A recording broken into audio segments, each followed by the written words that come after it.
Sunu Presse, à la présentation Aïcha Toupam. Sunu Presse vous est offert par le Grand Carnaval de Dakar. Bonjour. À l'enquête sur le meurtre de Diary Sow, la publication du rapport d'audit des finances publiques et la journée Setal Suñu Réew, entre autres sujets, sont mises en exergue par les quotidiens reçus ce matin. Un crime des aveux glaçants, à titre le journal Enquête, revenant sur le présumé meurtrier qui avoue avoir tué sous l'effet du crack. Selon le journal, l'accusé a décrit les derniers instants de la victime avec une froideur troublante.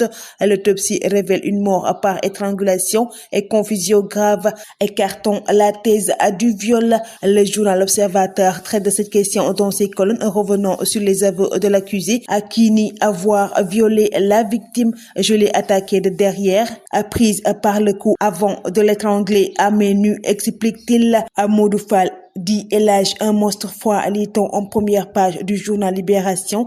Face aux enquêteurs, le mis en cause, âgé de 33 ans et se disant technicien informatique, n'a exprimé aucun regret. Malgré ces dénégations, plusieurs éléments établissent fortement qu'il a tenté de violer la victime avant de la tuer face à sa résistance. Le décompte continue, lit-on dans le journal Le Quotidien, revenant sur la publication des rapports des finances publiques et la Cour des comptes qui estime travailler selon son rythme.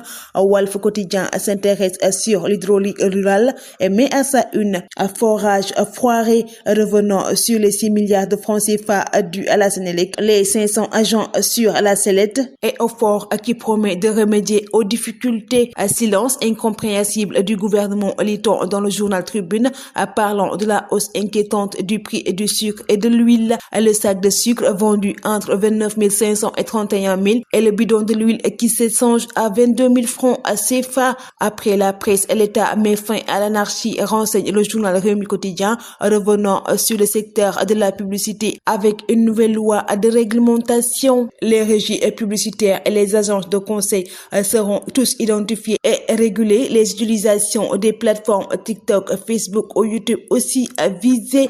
Le quotidien national Le Soleil s'intéresse sur la 8e édition du journée Setal Suñu Réew et titre l'armée au front. L'armée nation passé présent au service du développement. Le président Bassirou Diomaye Faye attendu à la cité comico de Yeumbeul. Iso face à Jackson, à duel de Lyon, titre le journal Record, revenant sur le match entre Crystal Palace et Chelsea. Le journal revient également sur le face-à-face entre Balla Gaye 2 et Siteu et la guerre des mots qui démarre. Le Carnaval de Dakar célèbre le riche patrimoine culturel africain.